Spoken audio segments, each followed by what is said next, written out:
Give me your name and where you're from. I'm Jane Cox Steele. I live here in Atlanta, and I've been here since 1942, 60-something years. Now, why did you move here? I moved here to work at Bell Aircraft during World War II, which is now Lockheed. Where were you before that? I was in Columbus, Georgia for a very short time. When the war, I was living in, my home was at Eatonton. I was working for a dentist in Eatonton. He was called into the Naval Reserve, and he told me that I should train to be a dental hygienist. But he said, while you make up your mind, I have a very good friend in Columbus, Dr. Turrentine. I'd like for you to go down and work for him, and then later you'd have to go, I think he said, to Memphis and get training. So I was in Columbus when December the 7th happened. Tell me what happened that day from your perspective, what you thought, what you saw people around you doing. Well, we were all just totally shocked, I know that. It was Sunday afternoon, and we were taking a nap and had the radio on, and it all came on the radio. And all I can remember is that we were just shocked. I remember living in Columbus, and before that, it seems that I had the impression people just ignored the Army at Fort Benning. They didn't pay much attention to it. But then, after December the 7th, they just were crazy about everybody at Fort Benning and just opened their arms to them. They probably had before, but not to that extent. And then all the movie stars and the famous people started coming to Columbus, and it was very different. Before December 7th, did you get the feeling that everyone knew we were going to get into the war eventually? I think so, for the reason that a lot of boys my age were going into the Army, and I guess we felt like something was going to happen, but we didn't think it would be like it was. Right after Pearl Harbor, what did you do? After Pearl Harbor, I came from Columbus to Atlanta and went to work for Lockheed. For Bell Aircraft. Now, how did you hear about there being jobs up there? I guess I read it in the paper. I really don't know. Tell me about when you came up to work there, and what made you want to do that? Well, most of my friends were going with the Red Cross and the WACs and the Waves, and I was just crazy to do that too. And they went overseas with the Red Cross and everything, and my mother just had a fit. She said, just, you can go to Atlanta, go somewhere else, but don't go overseas. Don't go with the Red Cross and all. So that was why I came to Atlanta. But my friends were not doing that. They went overseas, a lot of them. Tell us about what your job was there.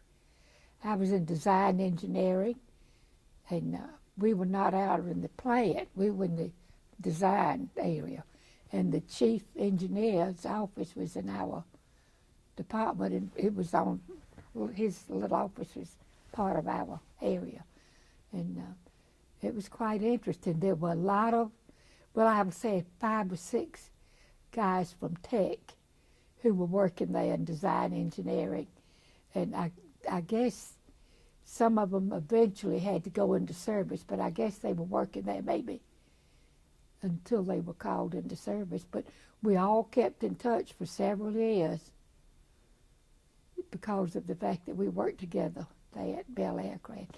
I was like a general flunky. I did filing, and I did some drawing and stuff like that. Did you tell me about the pride, if any, that you had in working there? Oh, we were all very proud. Is that what you asked me? Yes, ma'am. Oh, we were all very proud of it. Very. that we were doing our part. Tell me a little bit about living conditions in that time. Let me go back to one other thing. When they asked me about this, I said, well, you know, Bell Aircraft built the B-29 that bombed Japan. And they said, oh, we didn't know that. Did you know that? Anyway, I called one of the guys who worked with me, and I said, George McDuffie, I said, George, I was just sure that we built B-29s and that one of those, at least, was used in the bombing of Japan. And he said, you're damn right. He was one of the tech fellas. And you said, what was your other question? Oh, just tell me a little bit about living conditions while you were working there, housing, food. Well, I boarded where the Woodruff Art Center is now at 15th and Peachtree. And Atlanta was just full of wonderful boarding houses. We just had just wonderful food, and I guess I didn't have to have a meal ticket, whatever, rationing, because I was in a boarding house. And I guess maybe we had to turn them in to the person who ran the board. I don't know about that. But we carpooled out to Marietta. We carpooled, and then anywhere else that we went, we rode the streetcar in Atlanta. And it was very inexpensive, like 10 cents or something like that. I know that people complained so much if you wanted to go to Decatur, if you got on the streetcar in Atlanta to go to Decatur, you paid a nickel. But when you got to the city limits, if you had not gotten off before you got to the city limits, you had to pay another nickel. That would cost you a whole dime, and people really complained about it. But the other things, we had blackout curtains. Everything was blacked out. The lights, the windows were blacked out at night where we lived. And I know that my friends who went to girls' high all had first aid classes that they were going to use if they needed to, and they would go out in groups and inspect houses and all to be sure they were doing whatever they were supposed to do. Did you ever take part in any air raid drills? I don't remember that I did. I don't think I did, but a lot of my friends did. I called the Georgia Power because they owned the streetcars then, and I was asking them how much it was, and I know it was very little, but she told me one thing that was interesting. She said the Georgia Power, who owned the streetcars, had never had women operators, and that during the war they all had to change over. They had to change over to women operators, and they had. I wrote this down because I thought it was interesting. She said they had a blackout signals on the streetcars, and there was a blue signal and a red signal, and if the blue signal was just a warning that there might be danger, but when the red signal came on the streetcars, they had to stop the streetcars and let everybody off to seek shelter somewhere and turn off all the lights on the streetcars. I don't remember that, but she told me that today. What about clothing? Did you have a hard time getting clothing? I'm sure I did. I'm, as I said, from Eatonton, and I had 2 or 3 friends who worked at Rich's who were from Eatonton, and they kept me supplied with hosiery all during the war, and probably anything else I needed. So I don't think I probably didn't have a lot of money to buy a lot of clothes anyway. Did you have any family in service? Have any what? Did you have any family that was in the service overseas? My brother was not in service. I had a cousin. Oh, I had an uncle who was captured by the Japanese and was being on a Japanese ship, being shipped back to Japan, and I think he was tortured and died on the ship. He was a graduate of West Point. But that was what I always understood, that he had been captured somewhere in the Pacific and was on a ship going back to Japan to be in prison, I guess. And he was tortured and just died. Did you keep in touch with your family while you were in Atlanta? Did I do what? Did you keep in touch with your family? With my family? Oh, yes. How so? Did you phone, mail? Well, my family were all in Eatonton, and we would sometimes then you would ride they had great Southeastern stage buses, and you could ride the bus to Eatonton. I'd go down every now and then and go to visit them. I don't think they came up here very much. How many hours a day did you have to work when you were at Bell? I would guess 8 hours. I don't remember that it was more than that. May have been times it was more. Probably people in the plant worked longer hours than we did. I do remember one thing about the man who was chief engineer there. I'll always remember him. And he was over that whole operation, and that was a big job. And he was so tiny, just the tiniest. He was a Mr. Brown, and he was a very tiny man, but brilliant, I'm sure. Do you have any memories or experiences with all the soldiers that were being shipped through Atlanta at that time? Memories of what? Of all the soldiers that were being shipped through Atlanta? Well, yeah, you would see them coming in on the trains and all, and the trains were full of soldiers going in and out of Atlanta. If you went downtown, you could see that, that there were 2 big train stations here, and they were just full of soldiers going in and out. Union Station and Terminal Station. And they both were beautiful stations, and I just wish they were here now. Tell me about Marietta during the war, with the Bell bomber moving in. Well, I know if for any reason we had to, our ride didn't come, you'd have to get the streetcar down to Marietta Street. We'd ride the streetcar from Marietta, from 5 Points to Marietta, and it would go so fast it would just fly. And I think it was a nickel, maybe a dime. But it went all the way we would get out somewhere close to the plant, but it went all the way into Marietta and turned around and came back. And I don't remember too much else about Marietta because we would just go to the plant and work and come home. But I think it was more or less a country town then. It was not anything like it is now. I think it's a beautiful town now.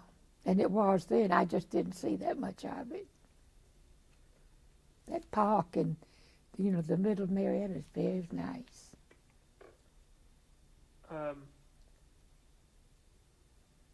Do you remember anything special about D-Day?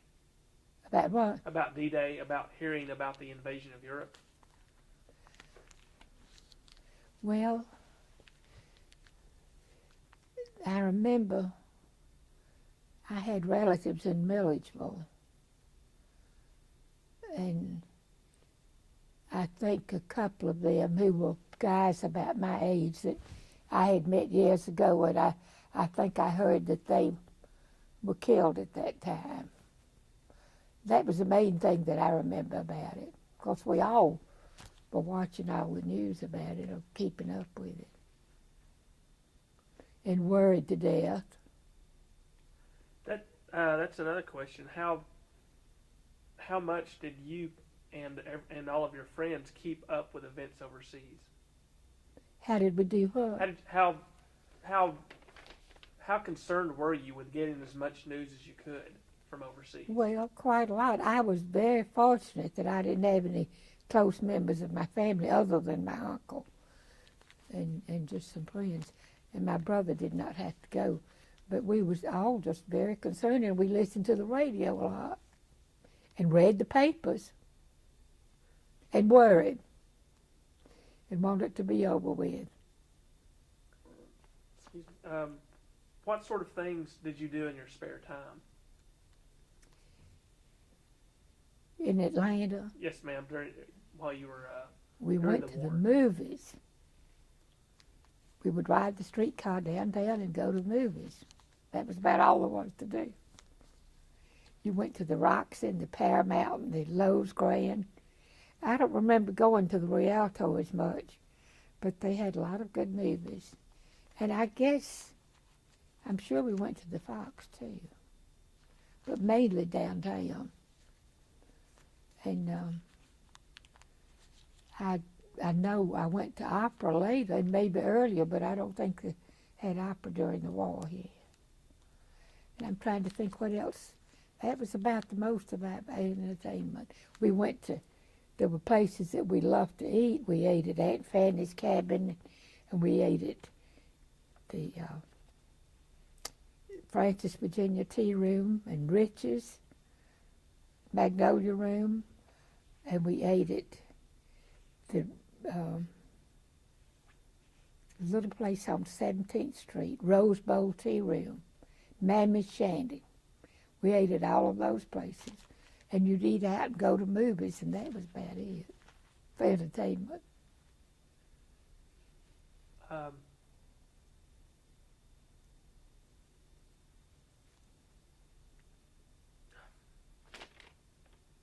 When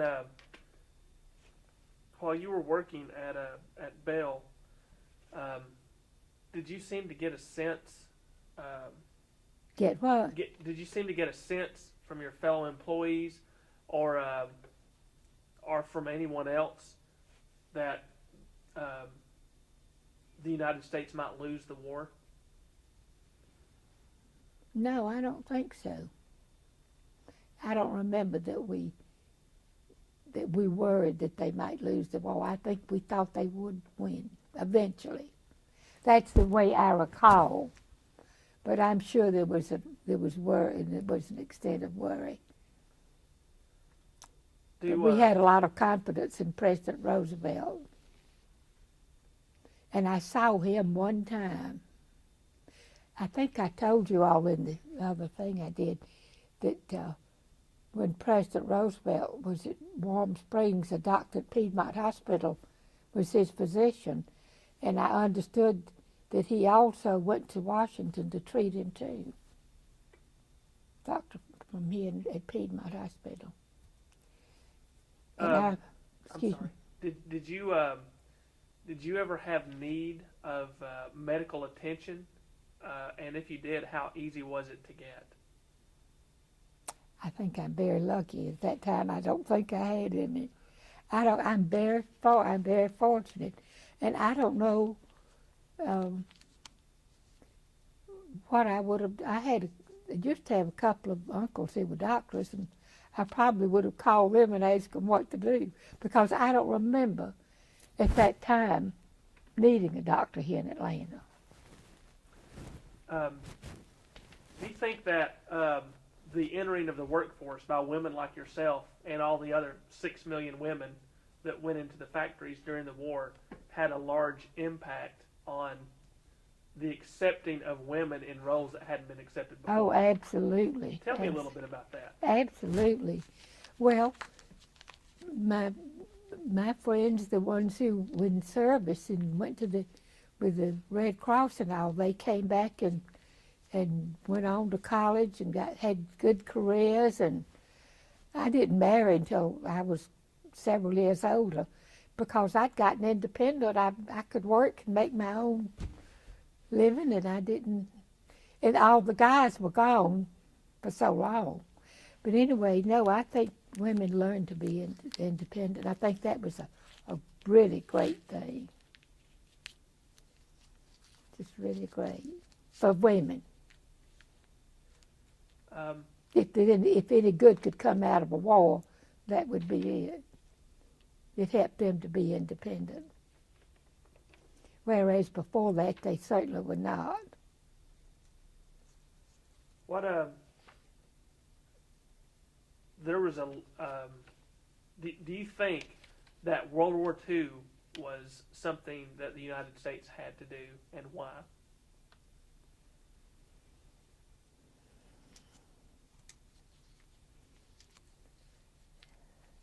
Yes, I guess I do. Yes, I do. I think they had to do it. I really think so. I think, of course, I hadn't thought about that in a long time, but I'm sure when Japan bombed us and then we had to come to the defense of England and all, too. I think we did the right thing. I think it was the only thing we could do. And I had enough confidence in President Roosevelt to feel like he did the right thing.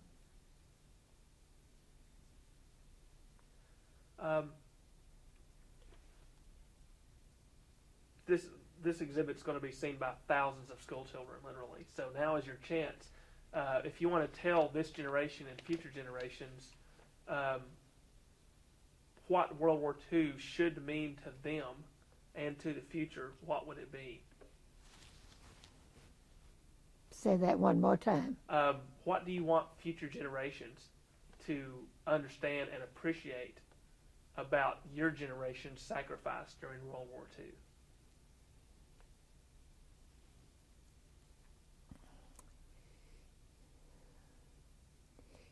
Well, that people, let me think a minute. That's fine. Phrase that question one more time. What do you want future generations to remember about World War II? Why do you want them to know it's important? Well, I think they should know. I'm not very good at this. I know how I feel. I think they should realize that we're all in the world together and we need to look after each other. If something happens to one country, then we have to help out like we're probably trying to do now. And it's just the way the world should be, that we should all come to the defense and help each other, help them in many ways, not just during war, but in every way, by food and medicine and defense and armies and whatever. We had to help each other.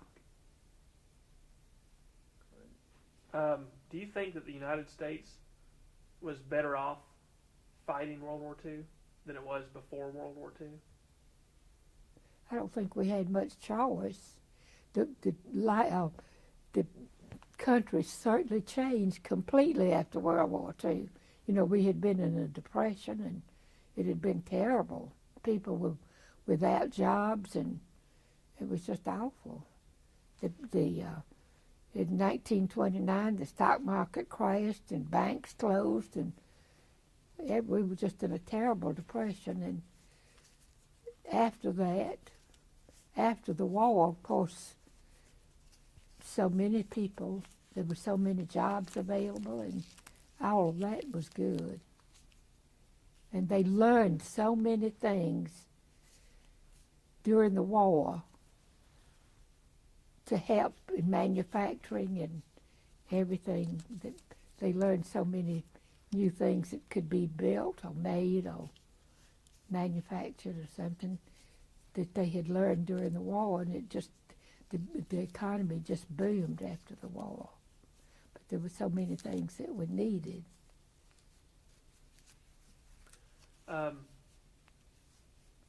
Also like to have your thoughts. You've probably kept up with the controversy over the last 5 or 10 years about the dropping of the atomic bomb. Whether we should have, whether we shouldn't have. Do you have any thoughts on that?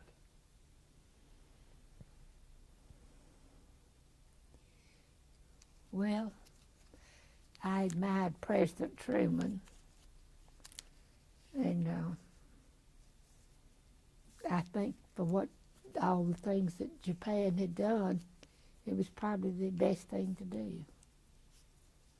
I hated it that innocent people died. That was bad.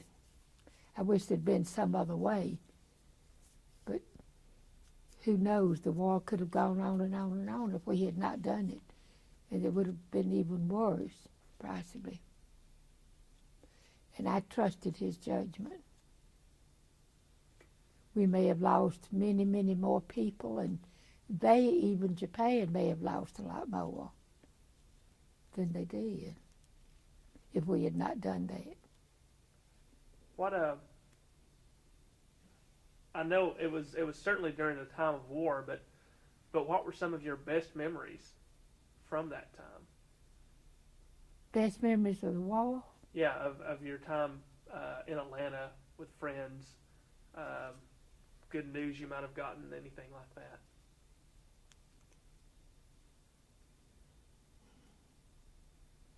I'm just trying to think. It's been so long ago, and we worked long. I guess, by the time we went back and forth to work, I just had some wonderful friends, and I've been very close to them all through these years, and that's the best thing, because I had some really dear friends that I met in Atlanta at that time and have kept close to. That's the best thing I can say. And I love Atlanta. Atlanta was, and Mayor Hartsfield, of course, I think, just did so much for Atlanta. He really did. He pulled it through the worst depression that this country's ever had. And I don't know what they would have done without him. I don't know of anyone who would have done a better job than he did. Tell me a little bit more about your perception of how Atlanta changed before the war to after the war.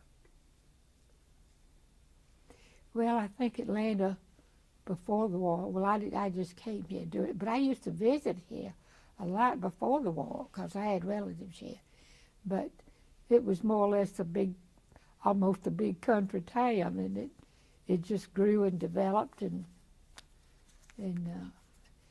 so many good things happened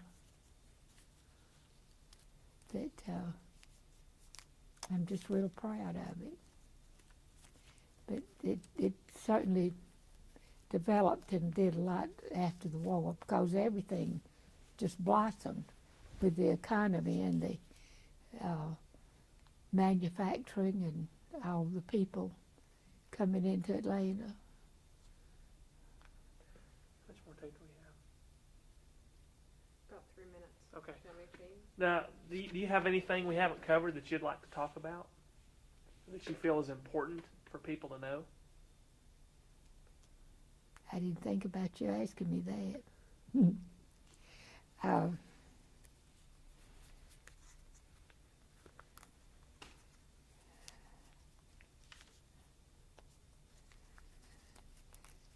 I can't think of anything offhand, except that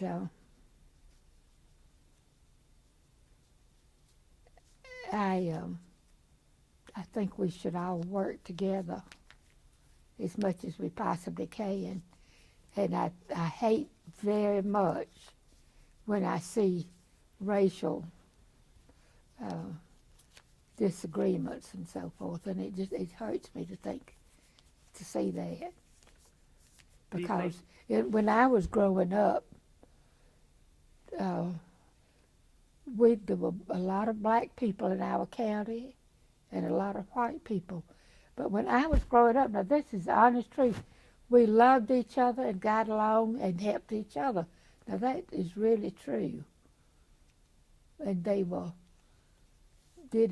tried to help each other as much as they could.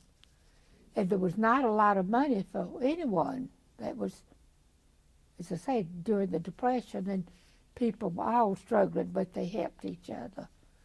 And I hate to see I don't think that some of the racial things that I hear were, in what I saw, were not as bad as I had heard. But in some areas, I'm sure they probably were.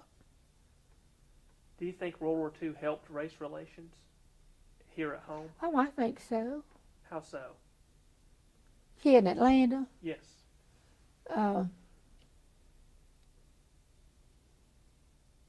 I hope I'm right. I guess, well, it made more jobs for people and more. I think it helped by making more jobs available and people understanding each other better. Okay. All right. We're almost at the end of Yeah. the tape. Okay. Well. I'm sorry you asked me some questions. I Oh. didn't know what to answer No, to. that's okay. That's I hope okay. I didn't sound stupid. No, ma'am. It was